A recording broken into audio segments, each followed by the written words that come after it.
Blackwood se tenait devant le tribunal le plus prestigieux de Boston, ajustant sa cravate tandis qu'une brise d'automne fraîche faisait frissonner les érables. À 35 ans, il était déjà associé chez Winters & Reed, spécialisé en droit de la propriété intellectuelle. N'oubliez pas de vous abonner à la chaîne et d'aimer la vidéo. Sa réputation reposait sur une préparation méticuleuse et une capacité quasi surnaturelle à anticiper les mouvements de ses adversaires. Prêt à briser quelques rêves aujourd'hui, plaisanta Dominique, Dom, Santiago, lui tendant un café. Wade esquissa un sourire. Dom était son plus vieil ami, un consultant en sécurité numérique au passé douteux, que Wade avait défendu des années auparavant pour des accusations de piratage informatique. Alors que Wade était méthodique et réservé, Dom était impulsif et extraverti. Leur loyauté était cependant inébranlable. Il ne s'agit pas de briser des rêves, Dom, mais de les protéger, répondit Wade en vérifiant sa montre. Je devrais y aller, B me rejoint pour déjeuner après l'audience. Alors qu'il montait les marches du tribunal, ses pensées dérivèrent vers sa femme. Belinda, Belle, Blackwood avait fait irruption dans sa vie 3 ans plus tôt lors d'une collecte de fonds pour une association artistique qu'il représentait pro bono. Dotée d'une personnalité magnétique et d'un sens aigu des affaires, Belle avait bâti sa marque de style de vie, Belle's World, sur les réseaux sociaux, rassemblant une communauté fidèle de 200 000 abonnés. Maître Blackwood appela le juge Howard Kesley en descendant les marches. Âgé de 70 ans, Kesley était une véritable institution juridique dans le Massachusetts.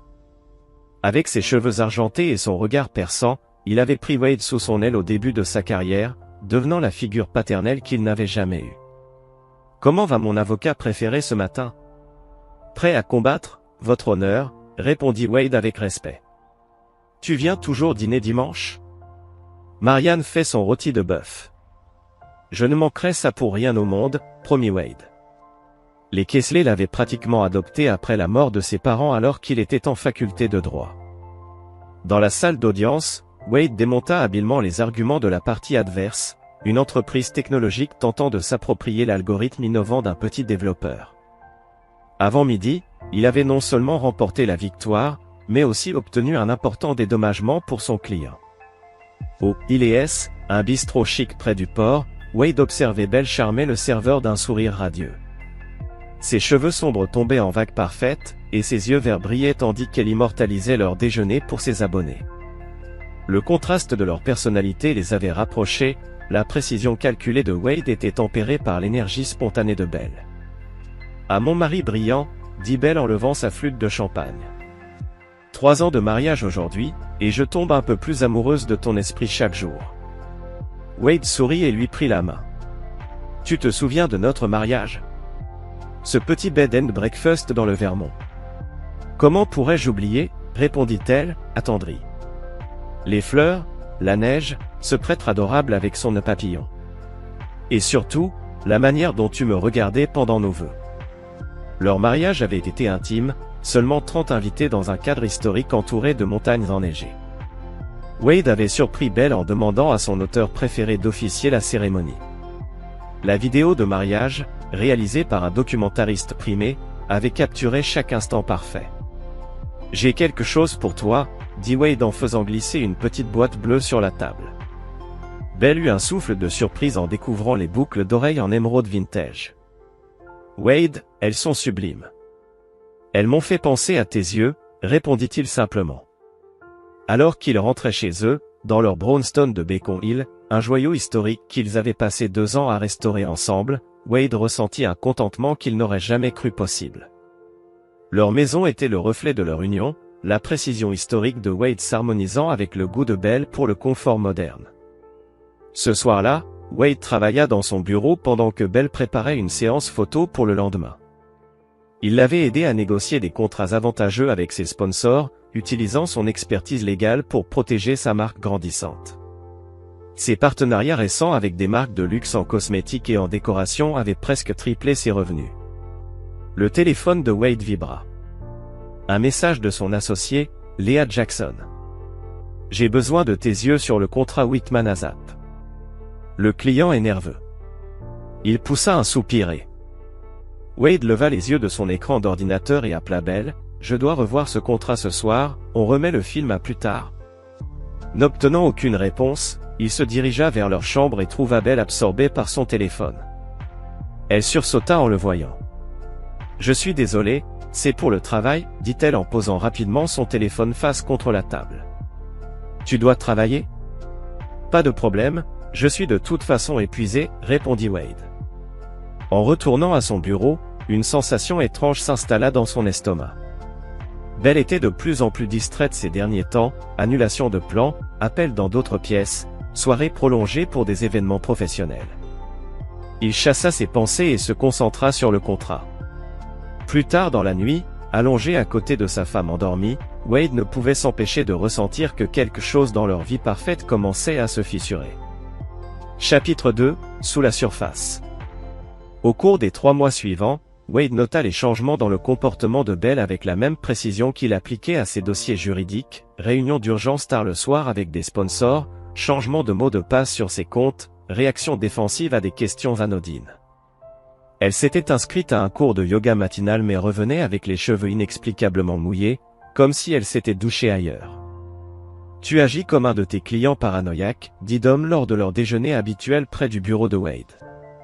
L'entreprise de Belle décolle, elle est occupée.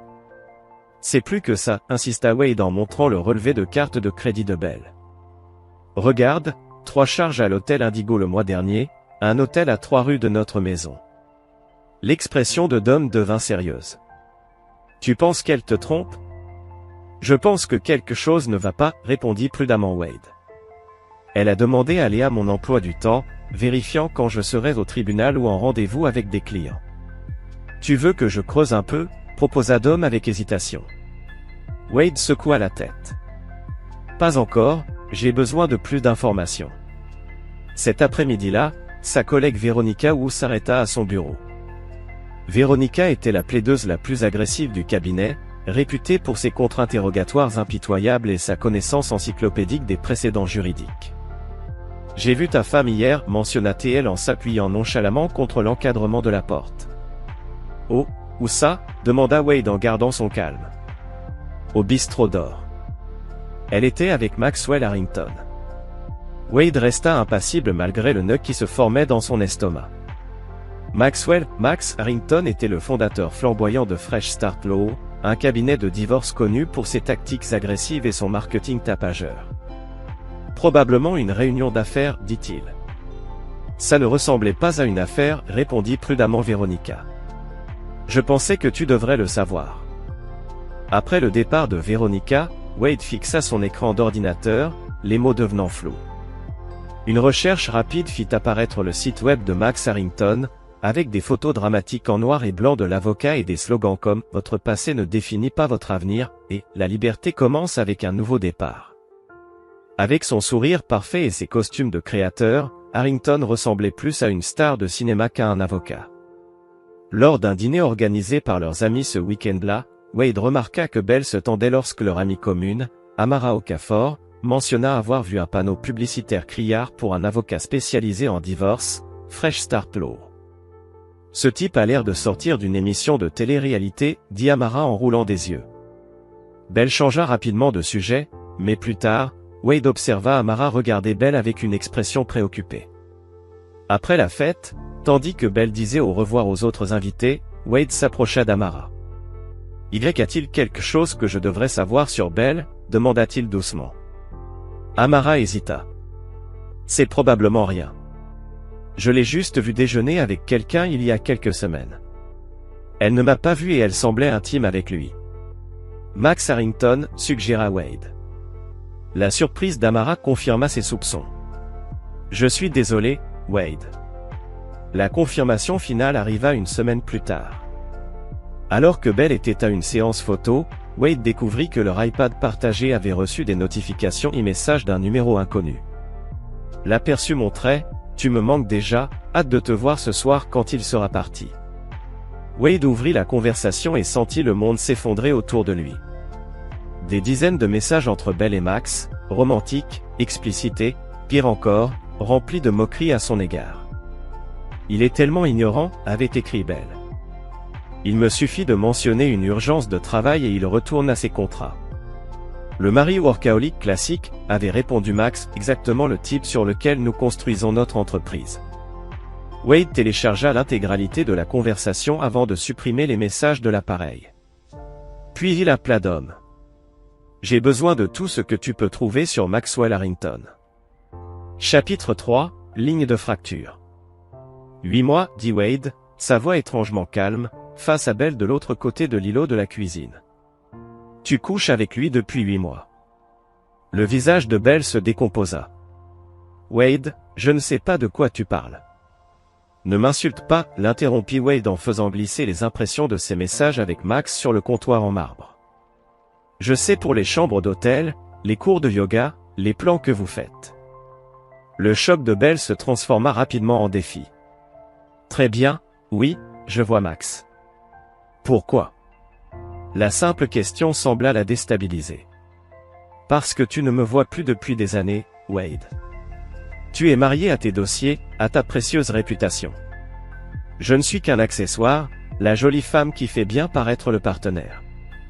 J'organise mon emploi du temps autour de tes séances photos, je relis tous tes contrats, j'ai rénové entièrement cette maison selon tes spécifications, répliqua Wade en gardant son calme. Ce n'est pas un soutien émotionnel. Quand as-tu demandé pour la dernière fois comment je me sentais?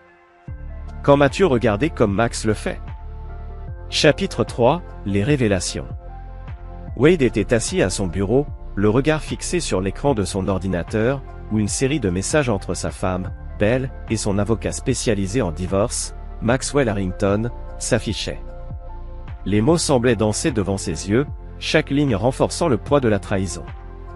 Et comment l'avocat spécialisé en divorce, Maxwell Harrington, te regarde-t-il? Comme si j'étais la personne la plus importante de son monde, répondit-elle du tac au tac. Wade se redressa, ajustant sa cravate dans un geste que Belle avait autrefois trouvé attendrissant. Eh bien, tu as fait ton choix. Je vais rester chez Dom pendant quelques jours, le temps de trouver un endroit. Comme ça, sans même essayer de sauver notre mariage. Belle semblait sincèrement surprise. Est-ce de la sincérité ou juste une autre performance pour ton public? Demanda Wade en ramassant son sac de voyage déjà prêt. Tu as orchestré cette fin depuis des mois, je ne fais que suivre le script. Les procédures de divorce commencèrent 2 semaines plus tard. Belle engagea Patricia Harlow, une avocate réputée pour obtenir des accords substantiels pour de jeunes épouses dans des mariages de courte durée. Wade choisit de se représenter lui-même, une décision qui suscita des réactions mitigées parmi ses collègues. Vous savez ce qu'on dit d'un avocat qui se représente lui-même, avertit le juge Kessler lors de leur dîner hebdomadaire. J'ai maintenant une vision claire, répondit Wade. Aucune brume émotionnelle. C'est ce qui m'inquiète, dit le juge. Vous êtes trop calme. Ce n'est pas une simple dissolution d'entreprise, mon garçon. Le calme de Wade fut mis à l'épreuve lorsqu'il apprit par Amara que Belle réécrivait systématiquement l'histoire de leur mariage auprès de leurs amis et abonnés. Elle dit à tout le monde que tu étais contrôlant, expliqua Amara autour d'un café. Que tu surveillais ses dépenses, l'isolais de ses amis, la critiquais constamment. Elle construit le récit d'une femme s'échappant d'une relation émotionnellement abusive. Et les gens croient ça? Demanda Wade, incrédule. Certains, oui. Elle est très convaincante et elle a la plateforme pour le faire. Amara hésita. Il y a autre chose. Elle et Max vivent déjà ensemble. Ils ne l'ont pas encore rendu public, mais ils préparent quelque chose une fois le divorce finalisé. Quelque chose en lien avec le cabinet de Max. Lors de la médiation, les demandes de Belle étaient nombreuses, la moitié de la valeur de la maison, bien que Wade ait payé 90% des coûts, une part de ses actions dans le cabinet et une pension alimentaire basée sur leur niveau de vie établi. Mademoiselle Turner affirme avoir sacrifié des opportunités de carrière pour soutenir votre avancement, déclara froidement Patricia Harlow. Intéressant, répondit Wade, sachant que ses revenus ont triplé pendant notre mariage, en grande partie grâce au contrat que j'ai négocié pour elle. Les procédures devinrent de plus en plus acrimonieuses.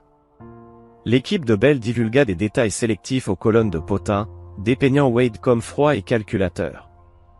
Pendant ce temps, Wade découvrit par Dom que Belle et Max avaient discuté de l'utilisation de son image rigide comme contraste marketing pour la marque « Champion de la liberté » de Max pour Fresh Start Law.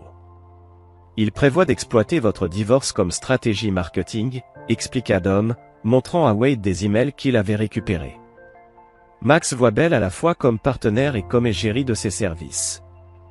Contre l'avis de ses collègues et du juge Kessler, Wade finit par céder à la plupart des demandes de Bell. « Tu la laisses te plumer », protesta Veronica. « Pourquoi ne pas te battre ? Parce que plus ça traîne, plus ça affecte ma pratique. Mes clients n'ont pas besoin que le divorce de leur avocat soit étalé sur les réseaux sociaux, expliqua Wade. Parfois, la meilleure stratégie est une retraite tactique. Le divorce fut finalisé 4 mois après que Wade eut découvert les messages. Bell reçut un règlement généreux, incluant un paiement substantiel en lieu et place d'une pension alimentaire continue. Les termes exigeaient que les deux parties s'abstiennent de se dénigrer publiquement. Le lendemain de la finalisation du divorce, Bell publia une photo de coucher de soleil avec la légende « Alors qu'un chapitre se termine, un nouveau et excitant commence ». Parfois, la chose la plus courageuse est de choisir soi-même. #Fresh Start #Nouveau départ. Wade ferma l'application de médias sociaux et passa un seul appel. « Dom, j'ai besoin de tout ce que tu peux trouver sur eux deux, et je veux dire tout. » Le jour du mariage de Bell, la caméra balaya le paysage enneigé du Vermont avant de couper sur Bell, resplendissante dans sa robe de mariée. Cependant, le montage avait manipulé la chronologie, insérant des instants où Bell paraissait pensive ou prenait une inspiration entre deux sourires, donnant l'illusion qu'elle était malheureuse ou hantée. Wade regarda en silence, abasourdi, alors que la publicité continuait. Sa propre voix récitant leurs vœux retentit sur des images subtilement altérées pour suggérer la discorde. La colorimétrie passa de tons chaleureux à des teintes froides et cliniques, tandis qu'un texte apparut, piégé dans une erreur. La séquence finale montrait Bell de nos jours, riant avec Max Harrington dans son cabinet d'avocat, tandis qu'un slogan apparaissait, « Certaines erreurs peuvent être corrigées. » Fresh Start Law. Recommencer. Wade se sentit physiquement mal.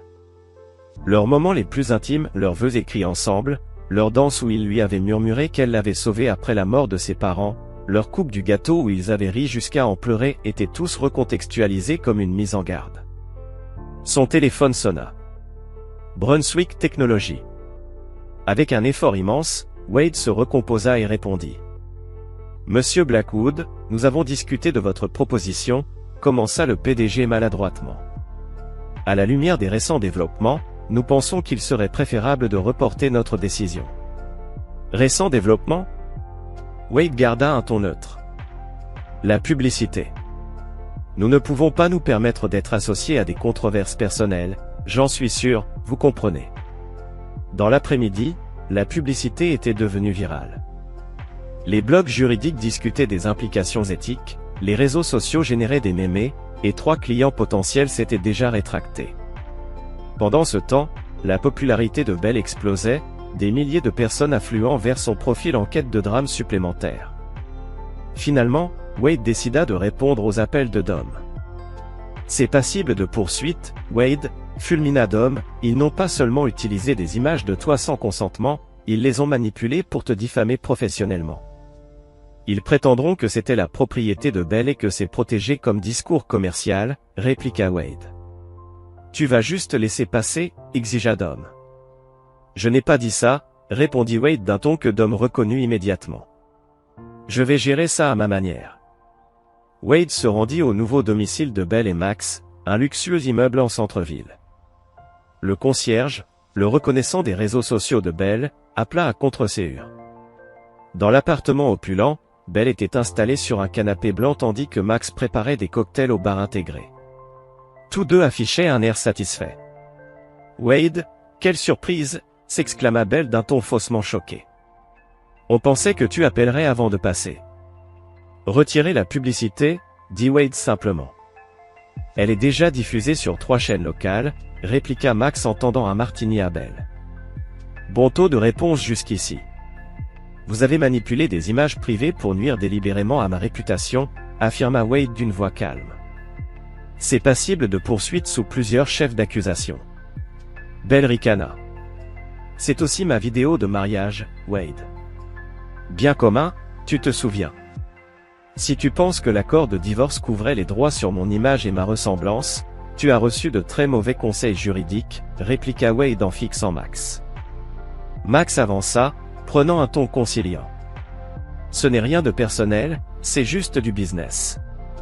Vous l'avez rendu personnel en utilisant mon mariage pour promouvoir vos services, répondit Wade avec une calme menaçante. Je ne le dirai qu'une fois, retirez-la, présentez des excuses publiques, ou j'agirai en conséquence.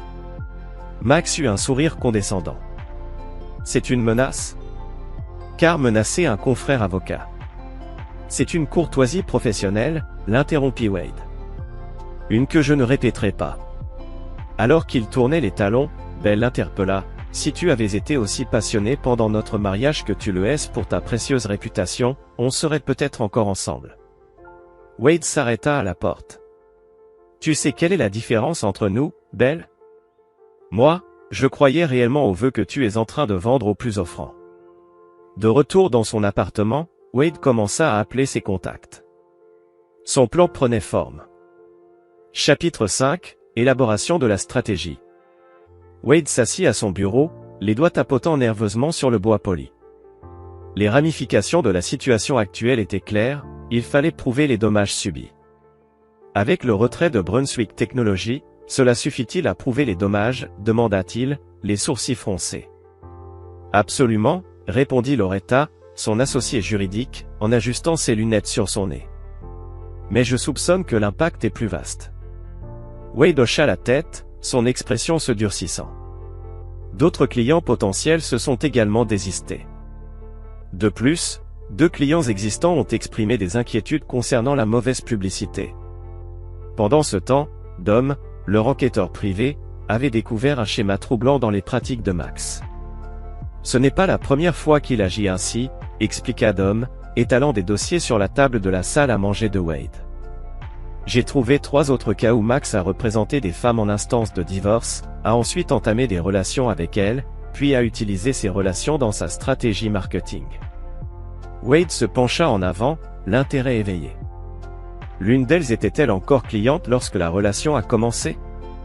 Au moins une, confirma Dom, j'ai pris contact avec les ex-maris, ils sont prêts à partager des informations.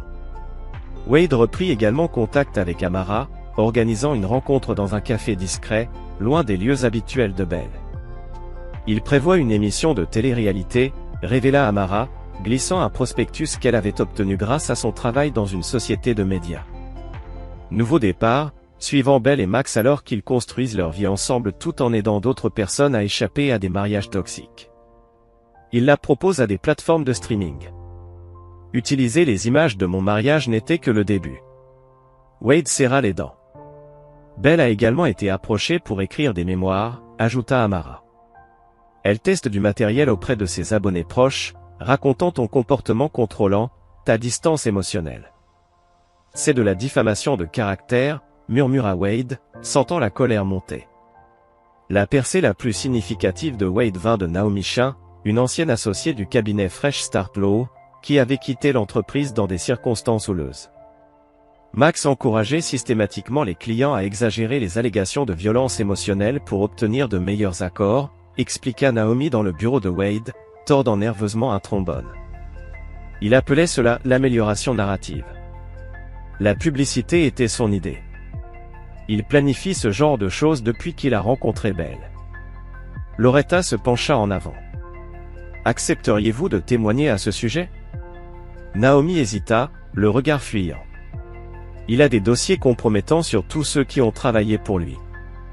Mais elle redressa les épaules, déterminée. Oui, cela a dépassé les bornes. Alors que Wade construisait son dossier, il maintenait une façade publique de dignité silencieuse. Il refusait de commenter les blogs juridiques sollicitant sa réaction et continuait sa pratique avec un professionnalisme inébranlable.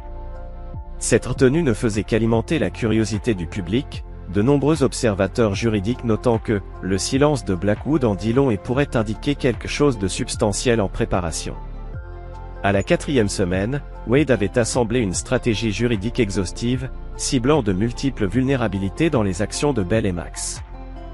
La lettre de cessation et d'abstention faisait 17 pages, documentant méticuleusement chaque violation potentielle, de la violation des droits d'auteur à l'ingérence délictuelle dans les relations d'affaires. C'est une attaque nucléaire, observa Loretta en parcourant le document final. Tu réalises qu'ils vont probablement contre-attaquer?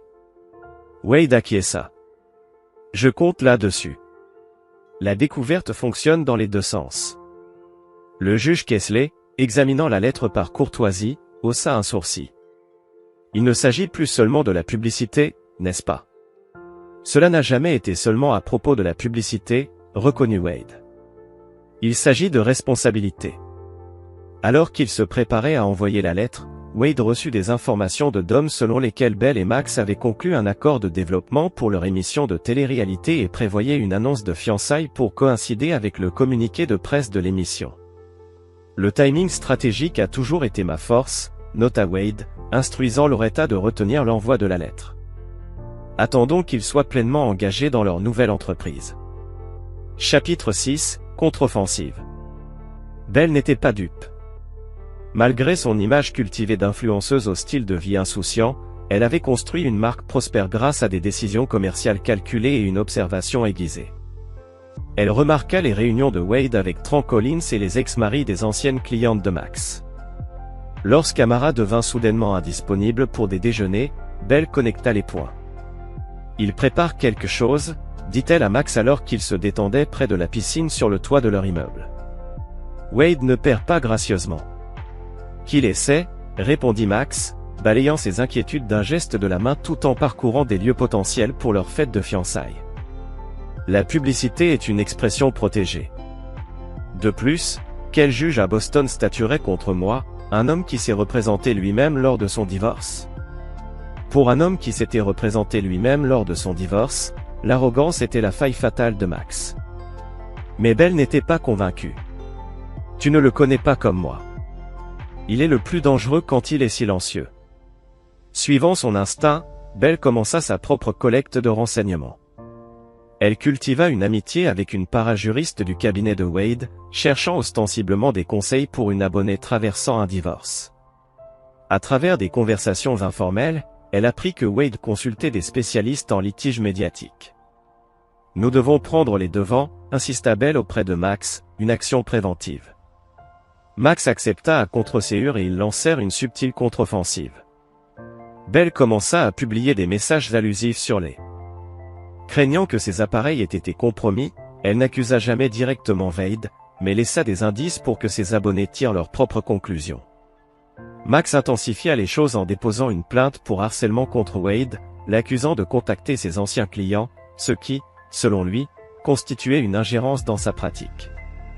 Bien que la plainte ait eu peu de fondement juridique, elle fit grand bruit dans les cercles juridiques et créa la perception que Wade était en croisade vengeresse. La contre-attaque semblait fonctionner, Wade annula 2 comparutions en justice, invoquant des conflits d'agenda.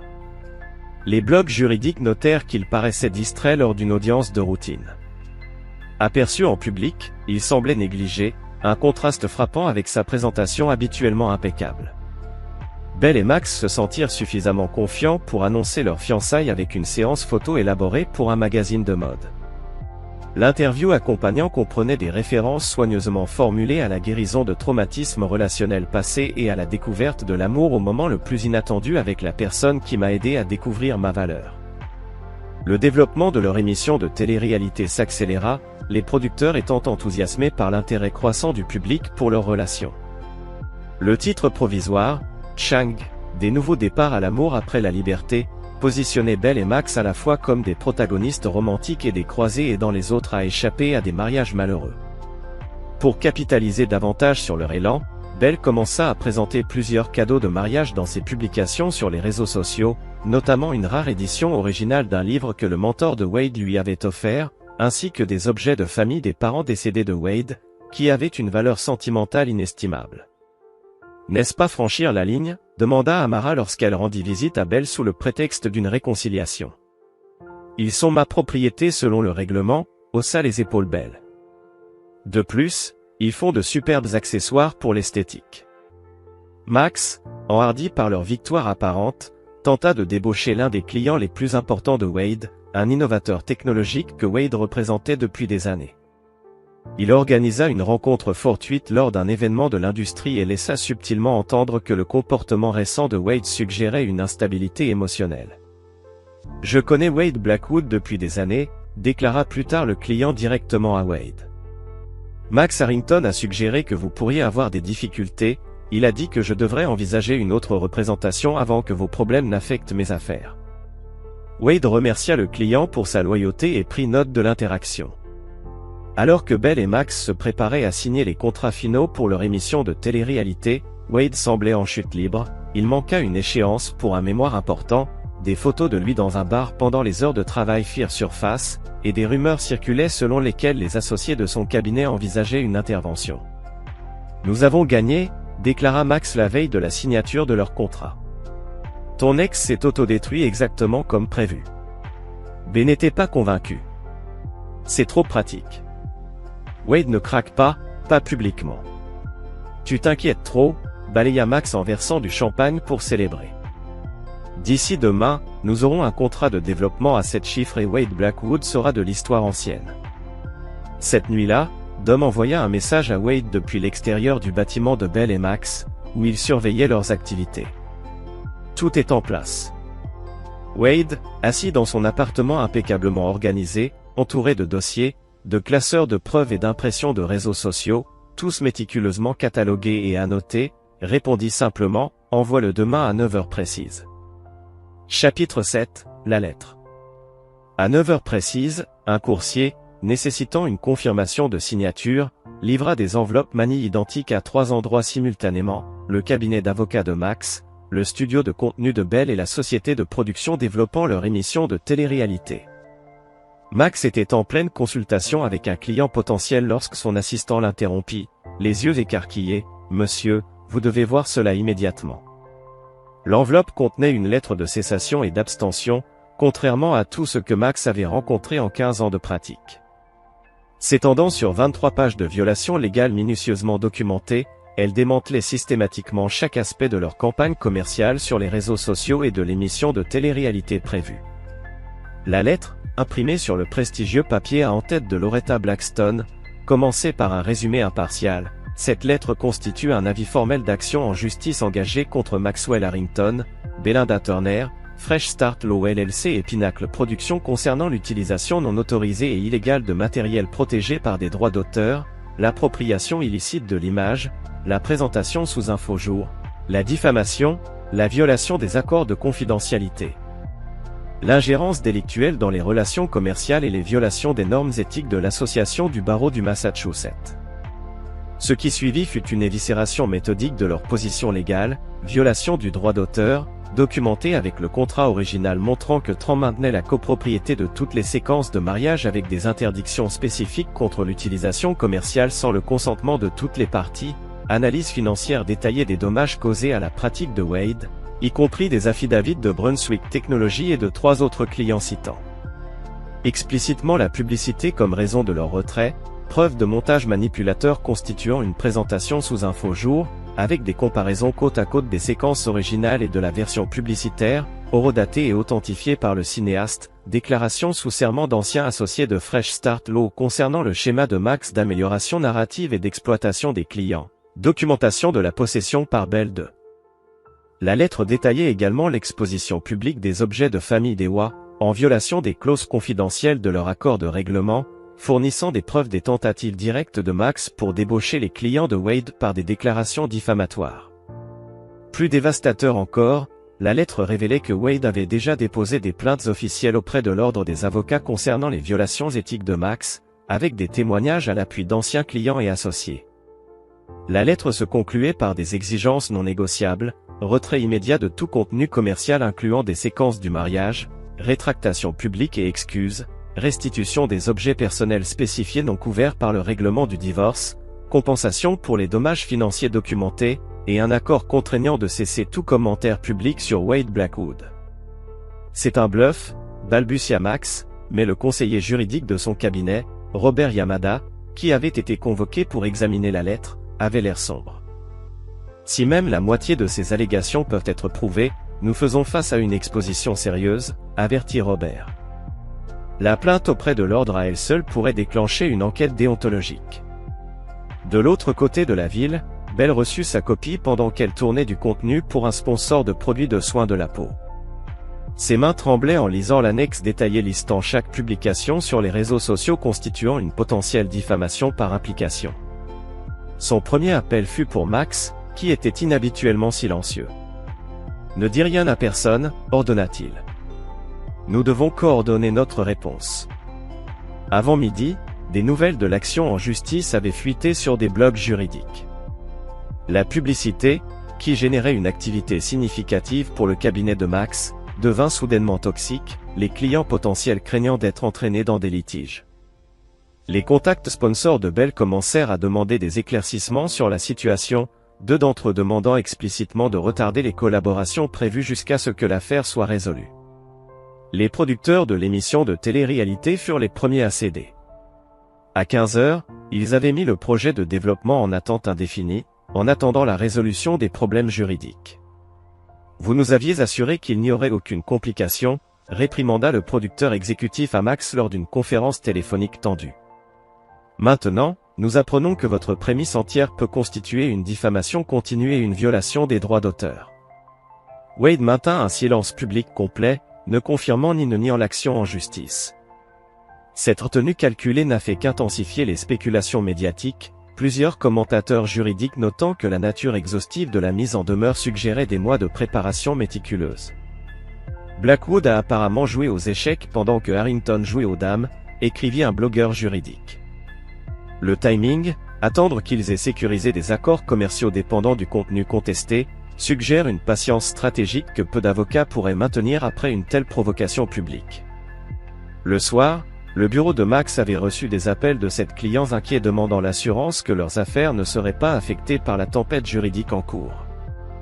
3 avaient déjà demandé que leur dossier soit transféré à d'autres avocats. L'engagement sur les réseaux sociaux de Belle avait changé de manière spectaculaire, les abonnés remettant en question sa version des faits et exprimant du scepticisme quant à son récit de victime. Dans un acte de désespoir, Max appela directement Wade. Cela a assez duré, commença Max, tentant de paraître autoritaire malgré le tremblement dans sa voix. Nous devrions discuter raisonnablement, d'avocat à avocat. Je crois que ma position est clairement exposée dans la lettre, répondit calmement Wade. Écoute, nous pouvons retirer la publicité, proposa Max, peut-être publier une clarification, mais l'émission de télé-réalité est une affaire distincte et les réseaux sociaux de Belle sont tout aussi problématiques, interrompit Wade. Mes conditions ne sont pas négociables. Max, tu ne peux pas sérieusement t'attendre à une conformité totale à tout ce qui est dans cette lettre, protesta Max, ce serait un suicide professionnel. Un choix de mots intéressant, observa Wade, considérant que tu as tenté de m'exécuter professionnellement à travers cette publicité. Je te verrai au tribunal. Chapitre 8, mesures désespérées. Au cours de la semaine suivante, la façade soigneusement construite de Belle et Max commença à s'effondrer. Le réseau retira la publicité après avoir reçu une mise en demeure similaire. Belle perdit ses deux plus grands sponsors, les marques se distançant des litiges potentiels. La liste de clients de Max diminuait chaque jour, la nouvelle se répandant dans la communauté juridique de Boston. Leur relation, construite pendant le démantèlement exaltant de Wade. Sous pression, le mariage de Belle montrait des signes de fissure. Lors d'une dispute animée dans leur cuisine, elle accusa « Tu as dit qu'il ne riposterait pas de cette manière. Tu as dit qu'il était trop fier pour faire une scène en public. Comment pouvais-je savoir qu'il documentait tout depuis des mois ?» Max répliqua « C'est toi qui as vécu avec lui pendant des années. » Leur désespoir s'accrut lorsqu'ils apprirent que les producteurs de leur émission de télé-réalité avaient non seulement suspendu leur projet, mais envisageaient également un documentaire sur la bataille juridique elle-même, avec Wade comme sujet sympathique. « Nous avons besoin de levier », insista Max lors d'une session stratégique avec l'équipe de gestion de crise de son cabinet. Quelque chose qui nous donne un pouvoir de négociation. La présence de Belle sur les réseaux sociaux, habituellement soignée à la perfection, commença à montrer des signes de tension. Ses publications devinrent défensives, puis erratiques, lorsqu'elle partagea impulsivement une histoire en larmes suggérant que Wade avait surveillé ses communications pendant leur mariage.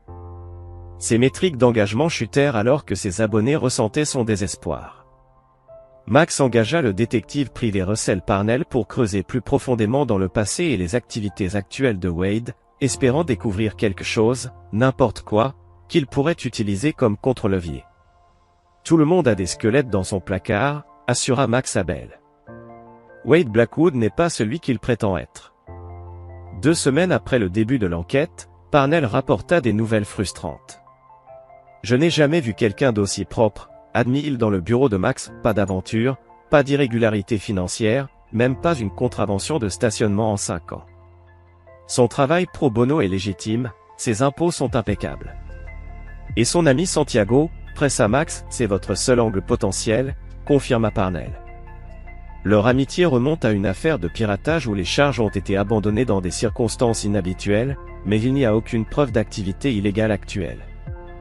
Et Santiago dirige maintenant une société de conseil en sécurité légitime avec des contrats gouvernementaux. Avec les options légitimes qui s'amenuisaient, Max proposa une stratégie désespérée, fabriquer des preuves de violence émotionnelle pendant le mariage. Nous avons besoin d'une presse sympathique, argumenta Max, si nous pouvons changer la perception du public pour te voir comme la victime et Wade comme l'ex qui contrôle et ne peut pas lâcher prise, nous regagnons du levier. Bell, de plus en plus préoccupé par l'effondrement de sa marque, accepta à contre-séure. Ils élaborèrent soigneusement un récit sur le supposé comportement contrôlant de Wade, prévoyant de le diffuser par l'intermédiaire d'un journaliste sympathique qui avait déjà couvert des affaires de violence domestique. Ce qu'ils ignoraient, c'est que Wade avait anticipé ce mouvement des mois plus tôt. Pendant leur mariage, Bell s'était confiée à Amara et à 2 autres amis qu'elle exagérait parfois les problèmes de couple pour l'engagement sur les réseaux sociaux, créant des luttes artificielles auxquelles son public pouvait s'identifier. Wade avait obtenu des déclarations sous serment des 3, documentant ses aveux.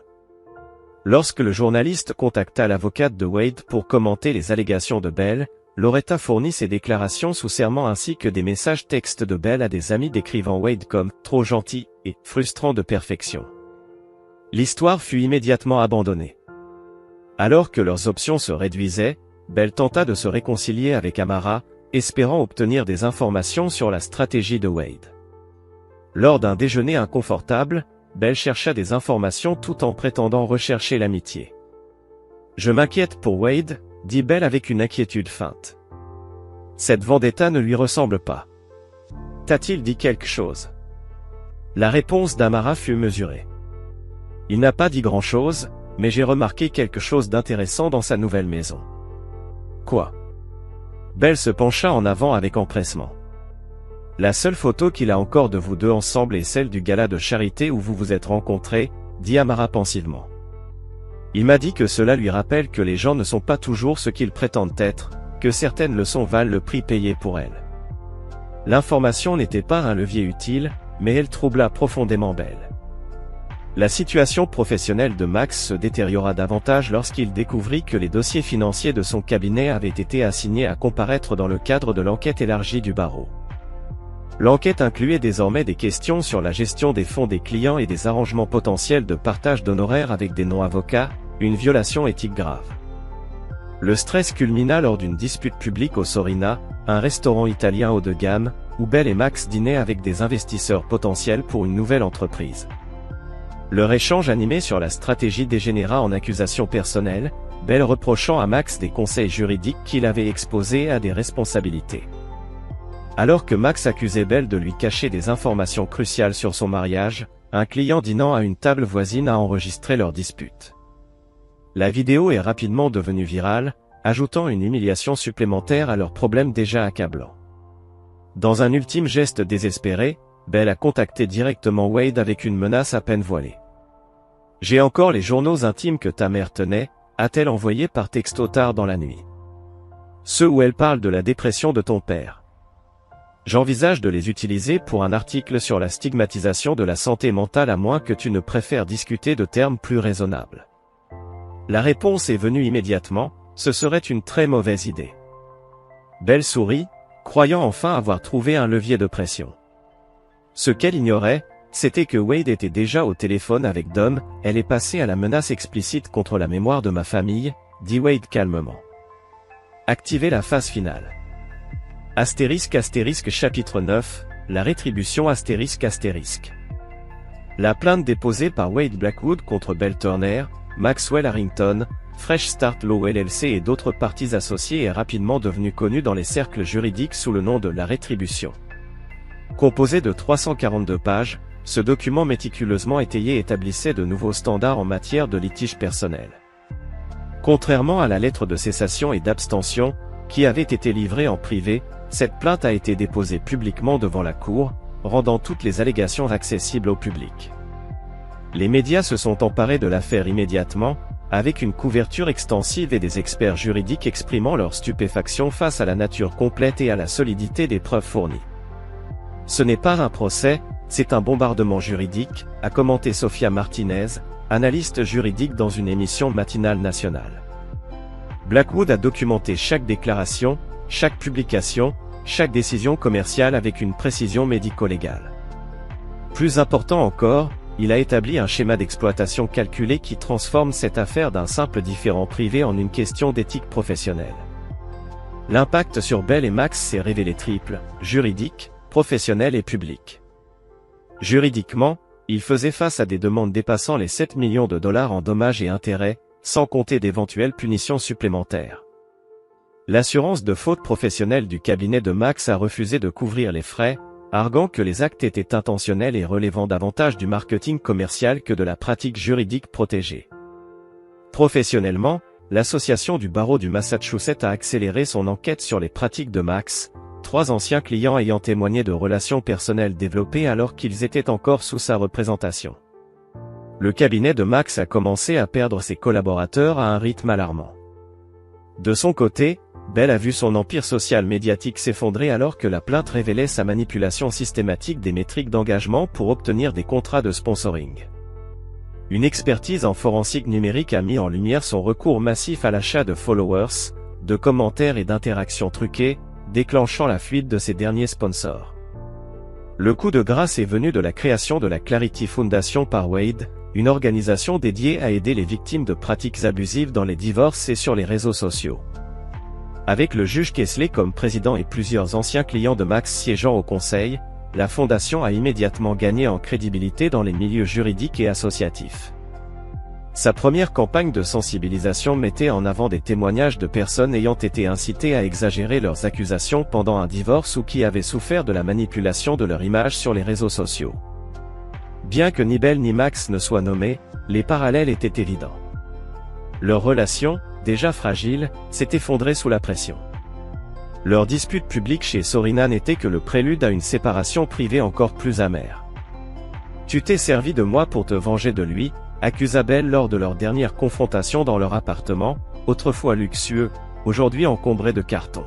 « Tu ne me voyais que comme une opportunité marketing. » C'est ironique, venant de quelqu'un qui a transformé toute sa vie, y compris notre relation, en contenu, rétorqua Max, as-tu jamais vraiment aimé autre chose que ton nombre d'abonnés? Bell quitta l'appartement le lendemain et se réfugia dans une sous-location modeste alors que ses perspectives financières s'assombrissaient. Son projet de réinvention en tant qu'influenceuse, authentique, sur la reconstruction après un scandale n'a pas trouvé son public, les révélations de la plainte étant encore omniprésentes en ligne. Quant à Max, son déclin fut encore plus brutal. L'enquête du barreau mit en évidence des irrégularités dans ses comptes de clients, entraînant une suspension immédiate de sa licence. Son cabinet, Fresh Start Law, s'effondra, le laissant avec des dettes colossales. Lors du jugement sur la requête de Wade, la décision fut nette, cessation immédiate de l'utilisation des images du mariage, suppression de tout contenu litigieux et restitution des héritages familiaux de Wade. Et a même été intégré dans les supports de formation éthique de 2 écoles de droit 3 mois après le dépôt de la plainte. Wade accepta l'offre de règlement, qui comprenait un paiement financier substantiel, des restrictions permanentes sur les déclarations publiques de Bell et Max, ainsi que la dissolution de toutes les entreprises commerciales créées autour de leur histoire commune. Le coup final arriva lorsque des preuves émergèrent, révélant que Max avait ciblé systématiquement des conjoints en plein divorce, développant des relations amoureuses avec eux tout en continuant de représenter leurs intérêts juridiques, une violation éthique claire qui entraîna une procédure de radiation. Bell, dont la carrière d'influenceuse était en ruine, retourna finalement dans sa ville natale du Wisconsin, où elle occupa un poste de responsable marketing dans une entreprise immobilière locale. Ses comptes sur les réseaux sociaux, autrefois remplis de photos d'une vie de luxe et d'aspiration, tombèrent dans l'oubli. Max, radié du barreau et profondément endetté, trouva du travail comme assistant juridique dans une clinique légale d'un centre commercial, spécialisé dans les violations de la circulation. Un an après la diffusion du spot publicitaire, Wade s'assit avec le juge Kessler sur le porche arrière de la maison du juge, regardant le coucher du soleil sur le port. « Est-ce que ça en valait la peine ?» demanda Kessler doucement. Tout cet effort, tout ce temps. Wade considéra la question avec soin. Ce n'était pas une question de vengeance. Non. Le juge haussait un sourcil sceptique. C'était une question de conséquences, précisa Wade. Ils ont utilisé le jour le plus significatif de ma vie pour faire avancer leur carrière et me nuire professionnellement. Ils devaient comprendre que les actions ont des répercussions proportionnelles, et la fondation était en fait une partie de cette punition. Wade secoua la tête. C'est l'héritage. Belle et Max ne sont pas les seuls à manipuler des gens vulnérables pendant un divorce ou à exploiter des vies privées à des fins lucratives. Il fallait établir des conséquences. Le juge Kessler observa le profil de Wade dans la lumière déclinante. « Tu sais ce qui te distingue d'eux ?» demanda-t-il finalement. « Ils ont cherché à profiter, peu importe qui souffrait. Toi, tu as cherché la justice, même lorsque cela ne t'apportait aucun avantage personnel. Peut-être, reconnut Wade, ou peut-être que je suis simplement meilleur pour jouer à long terme. » Ils restèrent là, en silence complice, alors que l'obscurité tombait sur l'eau. Wade avait récemment commencé à sortir avec Veronica Wu, leur respect professionnel s'étant transformé en quelque chose de plus profond pendant le procès. Sa pratique prospérait, avec des clients cherchant spécifiquement son expertise dans la protection de la propriété intellectuelle et de la réputation personnelle à l'ère numérique. La fondation Clarity avait obtenu un financement important et aidé déjà des dizaines de personnes à naviguer dans les pratiques prédatrices tant dans les contextes juridiques que sur les réseaux sociaux. Wade y servait en tant que conseiller juridique principal, trouvant un épanouissement inattendu en aidant les autres à éviter l'exploitation qu'il avait lui-même subie. La vidéo de mariage, qui avait été exploitée de manière si cynique, résidait désormais dans un coffre-fort numérique sécurisé, consulté uniquement une fois, lorsque Wade l'avait visionné en privé après la conclusion de l'affaire, pour se permettre enfin de traiter le chagrin de ce qui avait été perdu et reconnaître la force qu'il avait trouvée en répondant à la trahison, non pas avec une vengeance amère, mais avec une justice principielle. En fin de compte, la lettre de mise en demeure qui avait dévasté les carrières de Belle et Max était devenue un modèle juridique connu sous le nom de « Standard Blackwood », un modèle de manière exhaustive de traiter les violations juridiques complexes avec une efficacité dévastatrice. Ce qui avait commencé comme un préjudice personnel s'était transformé en un héritage professionnel qui durerait bien au-delà de la douleur qu'il avait inspirée. Épilogue. 15 ans plus tard, l'héritage Blackwood.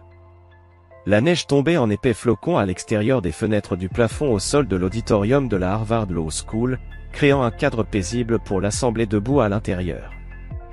Le professeur Wade Blackwood se tenait au podium, ses cheveux autrefois noirs maintenant marqués de mèches argentées aux tempes, scrutant les étudiants de troisième année avec une confiance tranquille. La leçon la plus importante que je puisse vous transmettre sur les litiges en propriété intellectuelle ne se trouve pas dans les décisions judiciaires, dit Wade, sa voix résonnant à travers la salle sans nécessité de microphone. C'est de comprendre que derrière chaque différend en propriété intellectuelle se cache une histoire humaine, souvent une histoire de trahison, d'exploitation ou de malentendu. Votre travail n'est pas seulement de gagner l'affaire, c'est de rendre justice à cette histoire. À 50 ans, Wade Blackwood était devenu l'un des professeurs adjoints les plus recherchés de la Harvard Law School, enseignant un cours spécialisé sur les droits numériques et la réputation à l'ère moderne. Sa série de conférences avait constamment une liste d'attente 3 fois supérieure à sa capacité, attirant des étudiants de tous les programmes de 3e cycle de l'université. La conférence trimestrielle était devenue une tradition, les étudiants en droit actuel disséquant le standard Blackwood, la lettre de mise en demeure qui non seulement avait dévasté l'empire des médias sociaux de son ex-femme et le cabinet de son amant il y a 15 ans, mais avait révolutionné la manière d'aborder les différends en propriété intellectuelle à l'ère numérique. Professeur Blackwood, est-il vrai que cette affaire est maintenant enseignée dans 37 écoles de droit à travers le pays, demanda un étudiant lors de la session de questions-réponses. Wade hocha modestement la tête. 39, depuis le dernier semestre. Bien que je crois que Columbia l'utilise comme un exemple de litige excessif, alors peut-être ne devrions-nous pas la compter. L'auditoire éclata de rire avec appréciation. Un autre étudiant leva la main. Monsieur, quelle est votre réponse aux critiques qui disent que le standard Blackwood encourage des réponses juridiques disproportionnées à des conflits personnels? Wade prit un moment pour réfléchir, comme il le faisait toujours. La proportionnalité est subjective. Ce qui est excessif pour une personne peut être totalement insuffisant pour une autre. Le standard n'est pas de punir les coupables, mais d'établir une responsabilité complète pour les actions qui ont des conséquences multiples. Quand quelqu'un nuit délibérément à la réputation, à la vie professionnelle et à la vie privée d'un autre, il est essentiel d'établir des conséquences appropriées.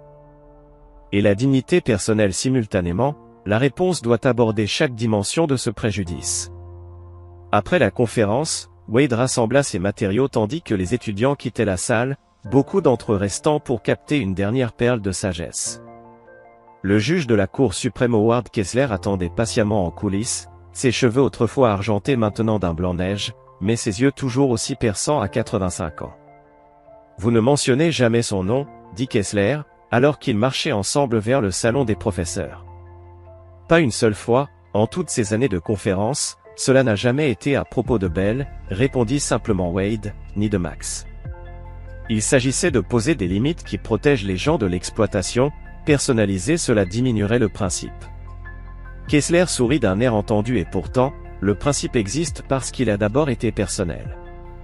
Dans le salon des professeurs, ils furent chaleureusement accueillis par la procureure générale du Massachusetts, Veronica Wu Blackwood, qui était arrivée tôt pour leur réservation au Harvest à 52. Veronica dégageait la même présence féroce qui avait attiré Wade des années plus tôt, maintenant amplifiée par la gravité de son poste. « Comment vont les vautours aujourd'hui » demanda-t-elle avec un sourire affectueux, embrassant son mari de 12 ans. « Toujours aussi affamé de sagesse » répondit Wade, bien qu'il s'intéresse de plus en plus aux aspects sensationnels. « On m'a demandé si je pensais à la consultation pour une série limitée sur l'affaire. Hollywood adore une bonne histoire de revanche. » Kessler rit, bien qu'il choisirait probablement quelqu'un de beaucoup moins gai que toi. « C'est précisément pour cela que je continue de refuser, » répondit Wade en aidant Veronica avec son manteau. Le récit se centrerait inévitablement sur la vengeance plutôt que sur la responsabilité. Ce n'est pas l'héritage que je veux pour la fondation. La fondation Clarity, initialement fondée après le procès de Wade, s'était transformée d'une organisation à but non lucratif modeste en une puissante organisation de plaidoyer avec des bureaux dans 12 villes. Sous la direction de Wade en tant que président émérite, il s'était éloigné des opérations quotidiennes depuis 5 ans. La fondation avait contribué à sécuriser des réformes législatives dans 17 États, établissant des lignes directrices éthiques plus strictes pour les procédures de divorce et des protections accrues contre l'exploitation numérique. Tandis qu'il marchait à travers Harvard Square en direction du restaurant, Wade réfléchissait à la manière dont sa vie s'était transformée depuis ce moment dévastateur où il avait vu pour la première fois la publicité présentant ces images de mariage manipulées. La douleur s'était depuis longtemps estompée, remplacée par une profonde satisfaction dans les structures de responsabilité qu'il avait contribué à établir. Sa pratique du droit avait évolué en une firme boutique spécialisée dans les droits numériques, avec 8 associés soigneusement sélectionnés et une liste d'attente de 2 ans pour de nouveaux clients. Nommé au comité d'éthique de l'American Bar Association 4 ans plus tôt, Wade avait contribué à rédiger des normes mises à jour pour la conduite des avocats à l'ère des médias sociaux, des normes qui interdisaient explicitement les types d'exploitation que Maxwell Harrington avait autrefois pratiqués.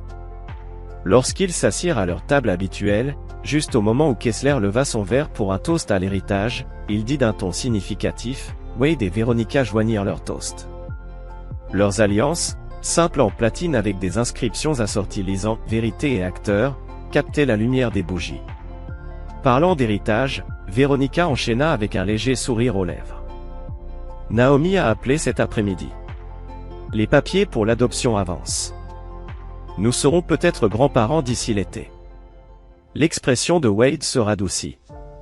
Leur fille Naomi, nommée d'après la brave ancienne associée de Max Harrington qui avait témoigné contre son patron, avait été adoptée par Wade et Veronica à l'âge de 10 ans après avoir vécu en famille d'accueil. À 22 ans, elle entrait en première année de médecine et elle et son mari travaillaient à adopter un groupe de frères et sœurs issus du même système de famille d'accueil qui avait autrefois accueilli Naomi.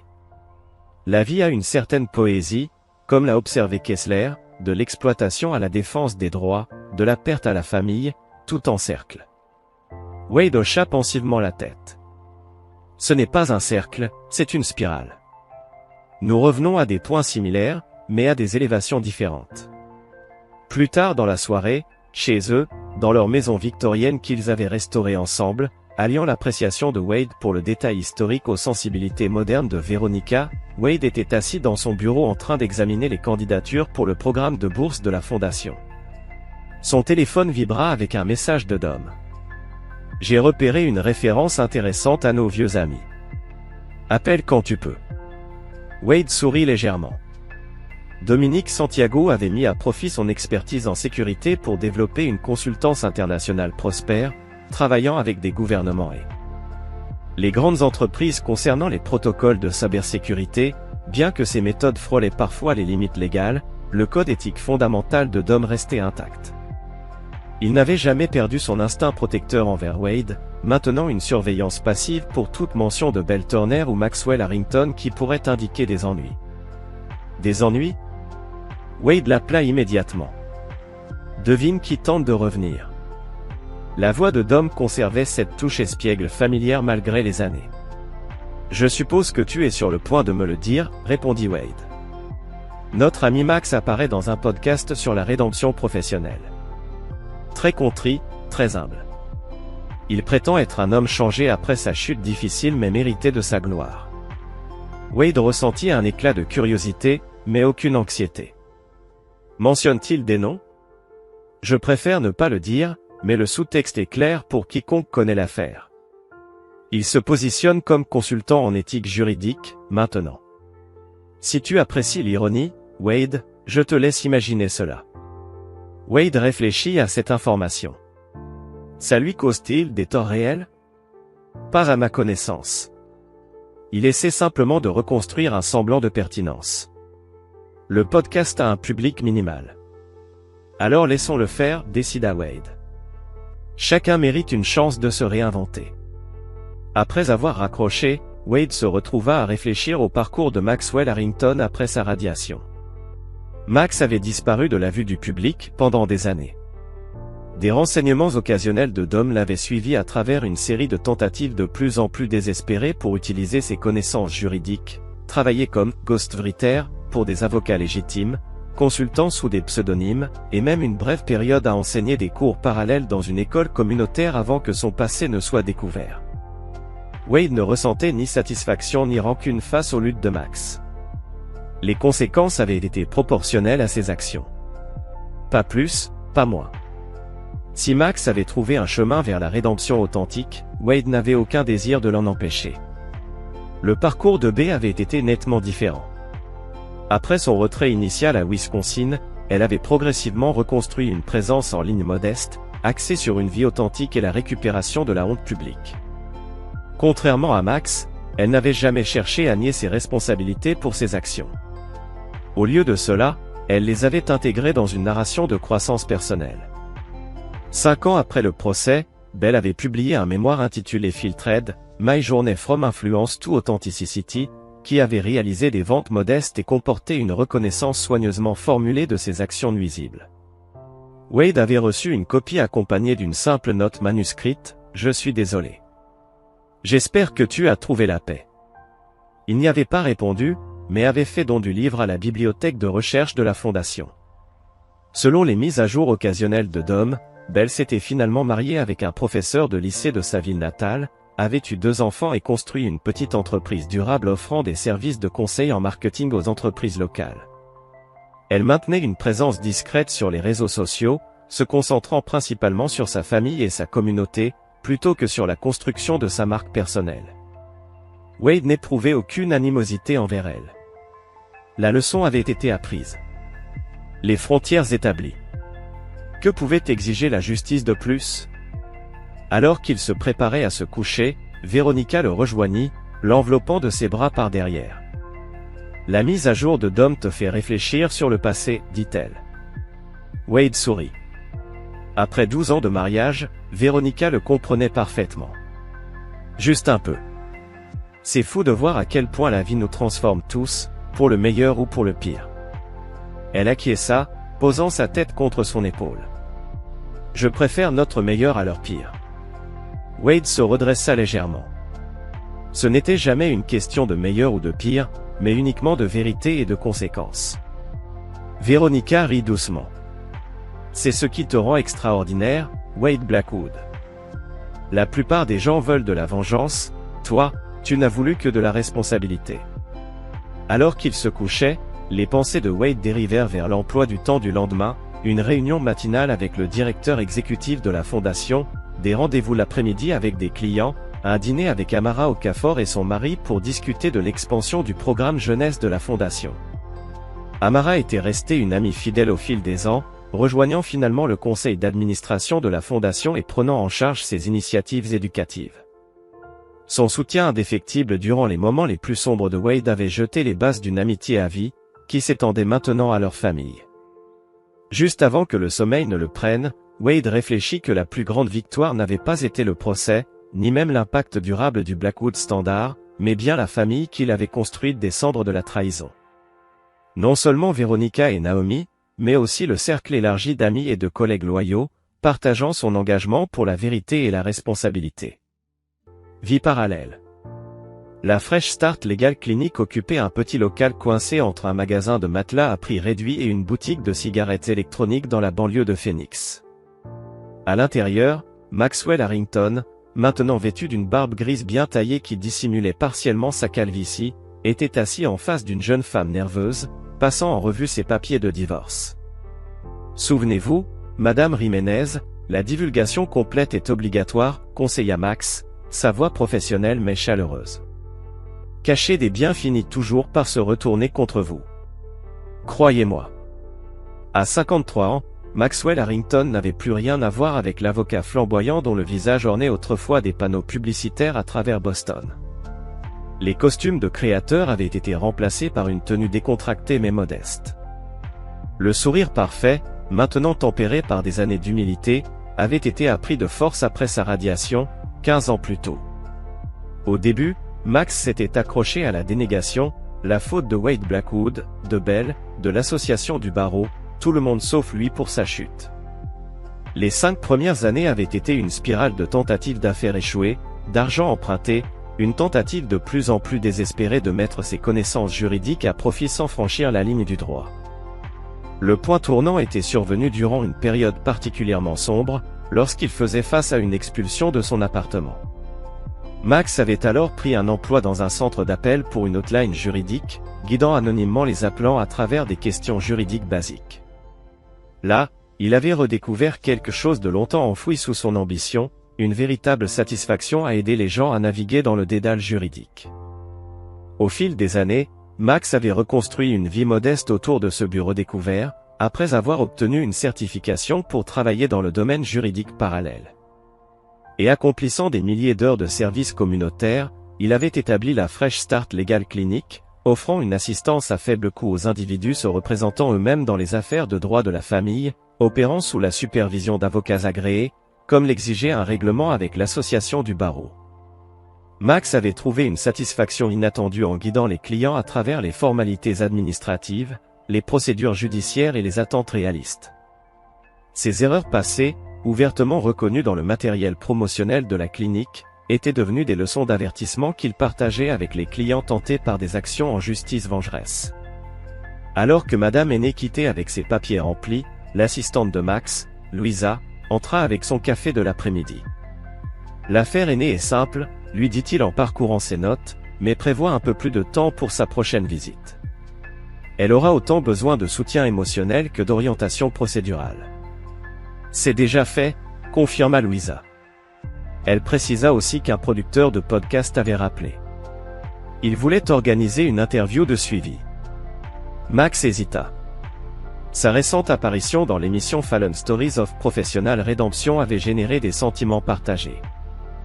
Bien qu'il croyait fermement à la valeur de son récit d'avertissement, il restait pleinement conscient des dégâts causés par ses actions passées. « Dis-leur que j'y réfléchirai, décida-t-il, mais fais-leur comprendre que je ne parlerai pas d'individus spécifiques. » Après le départ de Louisa, Max ouvrit son tiroir de bureau et en sortit un vieux coup de presse, un article de journal datant de 15 ans sur la décision de l'association du barreau du Massachusetts de le radier. Il le gardait, non pas par rancune, mais par sens des responsabilités. Son téléphone vibra avec un texto de sa femme Teresa, « N'oublie pas de récupérer Miguel après l'entraînement de basket, je t'aime. » Max sourit en répondant pour confirmer. Son mariage avec Teresa, une professeure de espagnol au lycée qu'il avait rencontrée dans un collège communautaire où il enseignait brièvement des cours parallèles, lui avait offert une stabilité qu'il n'avait jamais connue dans sa vie précédente. Leur fils, Miguel, aujourd'hui âgé de 13 ans, connaissait son père uniquement comme le professionnel dévoué qui aidait les gens à naviguer dans les difficultés juridiques, et non comme l'avocat déchu qui avait autrefois exploité des clients vulnérables. Alors qu'il se préparait pour son prochain rendez-vous, Max réfléchit au chemin étrange que sa vie avait emprunté. L'avocat ambitieux qui avait autrefois vu Belle Turner à la fois comme une conquête et une opportunité de marketing n'aurait jamais imaginé trouver la satisfaction dans une modeste clinique juridique, en aidant des gens ordinaires avec des affaires juridiques routinières. Il avait tenté de contacter Wade Blackwood, il y a 7 ans, en envoyant une lettre soigneusement rédigée reconnaissant la légitimité des actions de Wade et exprimant un regret sincère. La lettre lui avait été retournée, non pas rejetée dans la colère, mais simplement marquée lu, accusé réception, réponse non requise. Max avait parfaitement compris le message. Wade Blackwood était complètement passé à autre chose, ne nourrissant ni rancune ni désir de réconciliation. Le passé était clos. La justice avait été rendue et toute communication supplémentaire ne servait à rien.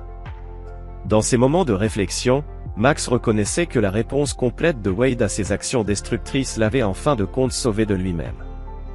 L'homme qu'il était devenu, plus humble, plus authentique et véritablement engagé à aider les autres, n'aurait jamais émergé sans le démantèlement complet de son ancien moi. « Monsieur Harrington, interrompit Louisa ses pensées, votre rendez-vous de 15 heures est arrivé, c'est une affaire de modification de garde. » Max hocha la tête, rangea le coup de presse dans son tiroir et dit, « Faites-les entrer. » À 2000 km de là, à Green Bay, dans le Wisconsin, Belle Thompson, ancienne Turner, anciennement Blackwood, ajustait l'éclairage de son petit studio alors qu'elle se préparait à enregistrer un segment vidéo pour son cours en ligne Authentic Marketing for Small Business. À 48 ans, Belle conservait une grande partie de la beauté qui avait autrefois construit son empire d'influence, bien que son style soit désormais délibérément sobre, maquillage minimal, coiffure simple, vêtements choisis pour leur confort plutôt que pour faire une déclaration. L'esthétique soigneusement élaborée qui avait autrefois défini le monde de Belle avait été remplacée par une chaleur véritable et une sagesse acquise au prix fort. Rappelez-vous, dit-elle en s'adressant directement à la caméra, les médias sociaux ne consistent pas à projeter la perfection, mais à se connecter authentiquement avec votre communauté. Votre petite entreprise n'a pas besoin d'une histoire fabriquée, sa véritable valeur est bien plus convaincante que n'importe quelle fiction que vous pourriez créer. L'ironie n'échappa pas à Belle. Il y a 15 ans, son persona en ligne soigneusement construit s'était effondré sous le poids de ses propres fabrications, exposé par l'action légale méthodique de Wade. L'influenceuse qui avait autrefois manipulé les métriques, les relations et les récits pour l'engagement prônait maintenant sans relâche l'authenticité. Après avoir terminé l'enregistrement, Belle vérifia son téléphone et trouva un message de son mari, « Drew, la réunion parents-professeurs prend du retard, tu veux que je demande à maman de récupérer les enfants ?» Belle répondit rapidement, confirmant qu'elle s'occuperait de la collecte. Sa relation avec Drew Thompson, professeur d'histoire au lycée local, s'était développée progressivement après son retour à Green Bay. Contrairement à ses mariages avec Wade, sa brève mais désastreuse relation avec Max, sa connexion avec Drew s'était construite sur une transparence totale, y compris sur son passé douloureux. Leurs jumeaux, maintenant âgés de 10 ans, connaissaient une version simplifiée de la vie antérieure de leur mère. À mesure qu'ils grandissaient, Belle avait l'intention de partager plus de détails, considérant ses erreurs comme des leçons précieuses sur l'intégrité et les conséquences. Dehors, dans son petit studio transformé depuis un ancien espace commercial dans le centre-ville, Belle aperçut un nom familier sur son agenda de rendez-vous, Tran Collins, le réalisateur de documentaires qui avait filmé son mariage avec Wade, il y a toutes ces années. Tran l'avait contacté de manière inattendue le mois précédent, expliquant qu'il travaillait sur un documentaire sur l'éthique des médias sociaux et souhaitait l'interviewer sur sa perspective de l'authenticité à l'ère numérique. Après mûre réflexion, Belle avait accepté, mais avec des limites claires sur ce qu'elle accepterait de discuter. En se préparant à son arrivée, Belle réfléchit à la manière dont sa compréhension de l'influence avait complètement évolué. La femme qui, autrefois, considérait ses abonnés comme des marchandises, mesurait désormais son succès par l'aide concrète qu'elle apportait aux petites entreprises locales qui luttaient pour établir des connexions numériques authentiques. Son modeste cabinet de conseil servait principalement les petites entreprises dans un rayon de 50 km, restaurants familiaux, librairies indépendantes, artisans locaux. Ses honoraires étaient raisonnables, ses conseils pratiques, et son approche résolument éthique. Lorsque des clients potentiels proposaient des raccourcis ou des stratégies manipulatrices, Belle déclinait leur affaire, peu importe le revenu potentiel. Cette sagesse avait été chèrement acquise à la suite du procès. Belle avait traversé 3 années de dépression profonde, son identité brisée, tout comme sa source de revenus. La reconstruction soigneuse de sa vie, qui avait commencé par une thérapie, continué par des cours de marketing à la Community College, et culminé dans la création de son entreprise actuelle, avait exigé une humilité qu'elle n'avait jamais imaginé posséder. Le livre qu'elle avait publié durant cette reconstruction n'était pas tant une quête de profit qu'un acte de rédemption, une reconnaissance publique de ses choix destructeurs et de leurs conséquences. Bien que certains critiques les qualifiaient de réhabilitation de réputation, Belle y avait trouvé un processus de sincère auto-examen transformateur. Lorsque Tran arriva pour l'interview, Belle le accueillit chaleureusement mais de manière professionnelle.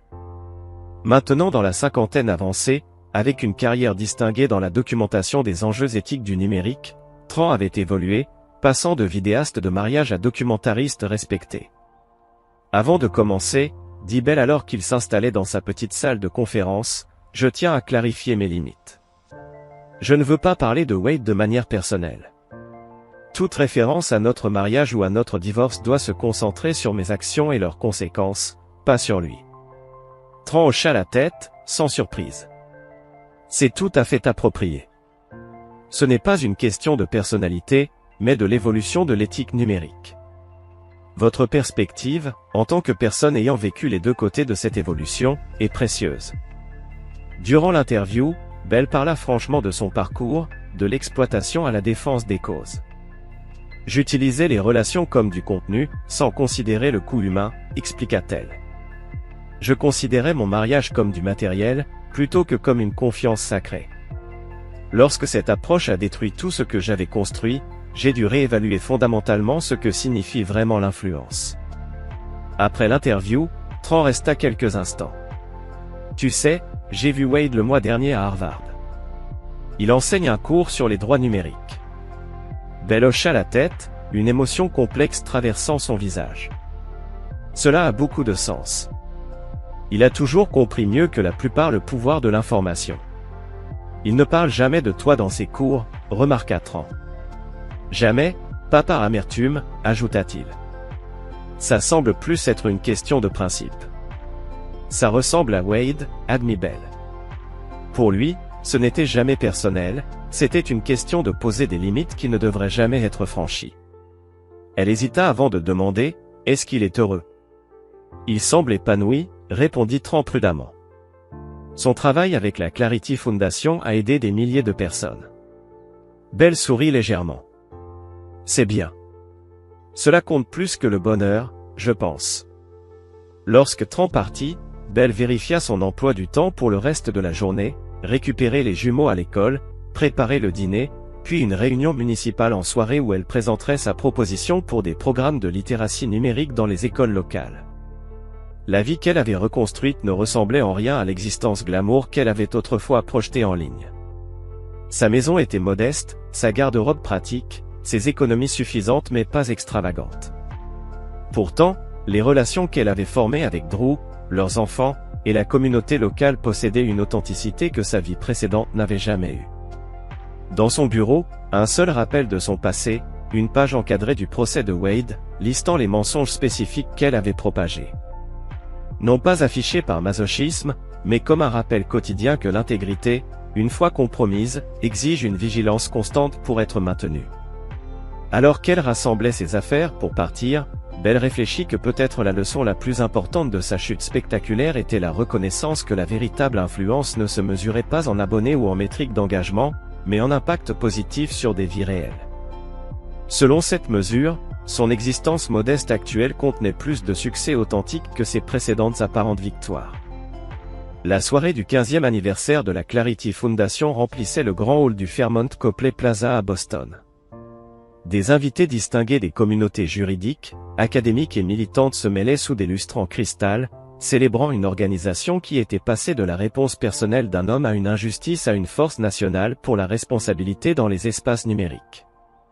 Wade se déplaçait dans la foule avec une aisance maîtrisée, saluant les partisans de la fondation, d'anciens clients et le réseau en pleine expansion d'avocats qui avaient adopté la norme Blackwood dans leur pratique aux côtés de Veronica, s'engagea avec une aisance déconcertante auprès des juges, des législateurs et des donateurs potentiels. « Il y a quelqu'un que je pense que vous devriez rencontrer », dit le juge Kessler en approchant alors qu'il traversait la salle en soirée. Il fait un travail remarquable avec les justiciables non représentés en Arizona, un travail parfaitement aligné avec notre mission. Wade acquiesça, suivant le juge Kessler à travers la foule, avant de s'arrêter brusquement lorsqu'il reconnut l'homme qui se tenait près de l'exposition historique de la fondation. Maxwell Harrington avait considérablement vieilli en 15 ans depuis leur dernière rencontre. Son style autrefois flamboyant avait été remplacé par une formalité modeste. Son sourire, autrefois parfait, était désormais plus retenu. Ce qui frappait le plus, c'était que ses yeux avaient perdu leur éclat calculateur, remplacé par quelque chose qui ressemblait à une véritable humilité. Max les aperçut simultanément, son expression passant de la surprise à une acceptation résignée. Il avait été invité au gala par le directeur exécutif de la fondation en raison du travail de sa clinique, sans savoir que Wade serait présent. « Je devrais partir », dit Max doucement au juge Kessler. « Au contraire », répondit Wade, se surprenant lui-même à dire ces mots.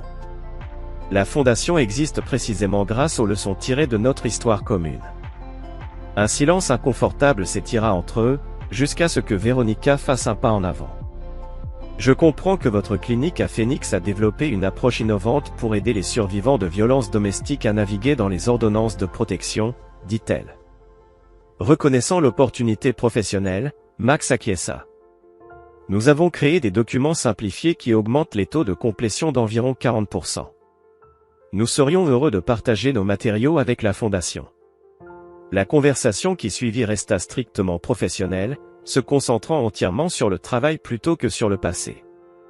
En écoutant, Wade remarqua la transformation fondamentale de son ancien collègue, non seulement dans son apparence ou ses circonstances, mais dans un objectif sous-jacent, une nouvelle direction. Lorsque leur conversation prit fin, Max tendit la main timidement. « Ce que vous avez construit ici a de l'importance, » dit-il simplement. Cela aide des gens auxquels je n'avais jamais pensé lorsque je pratiquais le droit. Wade accepta la poignée de main brièvement. C'est son but. Plus tard, alors que Wade prononçait son discours principal, il observa la salle remplie de défenseurs qui avaient adopté la mission de la Fondation de protéger les individus vulnérables contre l'exploitation. Il y a 15 ans, la Clarity Foundation a émergé d'une expérience personnelle de manipulation et de déformation, reconnut Wade. Mais sa véritable valeur ne provient pas de cette histoire d'origine, mais des milliers de personnes qui, depuis, ont trouvé protection grâce à notre défense. Il poursuivit en parlant du travail croissant de la Fondation dans les droits numériques, l'éducation, les lignes directrices éthiques pour la conduite professionnelle et les initiatives législatives pour une plus grande transparence, tant dans les contextes juridiques que médiatiques. La plus grande mesure de notre succès, conclut Wade, n'est pas les affaires que nous avons gagnées ni les politiques que nous avons changées, mais l'exploitation qui n'a jamais eu lieu parce que les frontières sont désormais clairement établies et que les conséquences sont largement comprises. Alors que des applaudissements emplissaient la salle, Wade ressentit un profond sentiment d'accomplissement. Les dommages infligés 15 ans plus tôt s'étaient transformés en une protection pour d'innombrables autres. Le préjudice personnel avait engendré un principe universel, la crise individuelle avait créé un changement systémique. Après le gala, Alors que Wade et Veronica retournaient chez eux, Wade se trouva étonnamment pensif. En voyant Max ce soir, admit-il, j'ai réalisé quelque chose d'important. La lettre que nous avons envoyée il y a 15 ans n'était pas vraiment une question de punition, mais d'établir que les actions ont des conséquences proportionnelles. Et cela a-t-il été accompli? Demanda Veronica. Wade réfléchit soigneusement à la question. Max a perdu la carrière qu'il avait corrompue, mais il a trouvé un travail plus honnête en aidant les autres. Belle a perdu la plateforme qu'elle exploitait, mais a construit une vie plus authentique. J'ai perdu un mariage fondé sur l'illusion, mais j'ai gagné une famille ancrée dans la vérité. Il sourit à sa femme. Oui, je dirais que les proportions ont bien fonctionné. Alors qu'il se préparait à se coucher, le téléphone de Wade vibra avec une alerte de nouvelles. La législature du Massachusetts venait de passer le Digital Integrity Act, une législation pour laquelle la Fondation avait milité pendant plus de 3 ans, établissant des protections accrues contre la déformation et l'exploitation dans les espaces numériques. Une autre frontière sécurisée, remarqua Veronica en lisant par-dessus son épaule. Une autre histoire protégée, corrigea doucement Wade. À cet instant, 15 ans après la publicité dévastatrice qui avait utilisé son jour de mariage comme une arme, Wade Blackwood reconnut la véritable justice dans sa réponse, non pas la chute de ceux qui l'avaient offensé, mais la création de protections qui empêcheraient d'autres de souffrir de la même exploitation. La norme Blackwood avait transcendé ses origines en tant que lettre de mise en demeure pour devenir un cadre de responsabilité dans les espaces numériques, un héritage bien plus significatif que n'importe quel vindicte personnel aurait pu offrir. Alors qu'il se laissait doucement aller au sommeil, Wade réfléchit que peut-être la vengeance la plus profonde contre l'exploitation n'était pas la destruction, mais la création, construire des structures de responsabilité qui rendaient cette exploitation de plus en plus difficile à perpétrer et impossible à maintenir. C'est dans cette compréhension qu'il trouva la paix avec son passé et le but durable pour son avenir. La lettre de mise en demeure avait clôturé un chapitre, mais les principes qu'elle incarnait continuaient à écrire une histoire bien plus significative, celle des frontières respectées, des conséquences reconnues et de la dignité préservée, à une époque où tous étaient de plus en plus vulnérables à l'exploitation. La véritable victoire n'était pas que Belle et Max soient tombés, mais que tant d'autres n'aient jamais besoin de tomber du tout. Et voilà, une autre histoire prend fin. Qu'en avez-vous pensé? J'aimerais connaître vos réflexions dans les commentaires ci-dessous. Si vous avez aimé cette histoire, envisagez de rejoindre notre communauté en vous abonnant. Cela signifie le monde pour nous.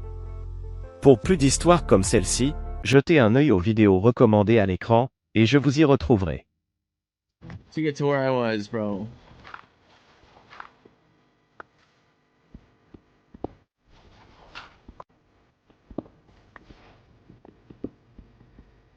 Oh, you should have more than that, unless you bet it and lost it.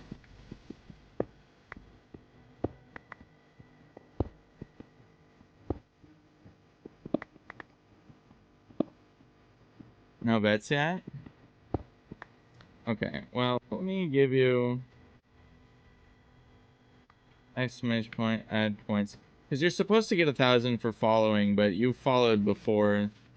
Oh, wait, she's joining on both accounts? Look at this girl, dude. She's min-maxing right now.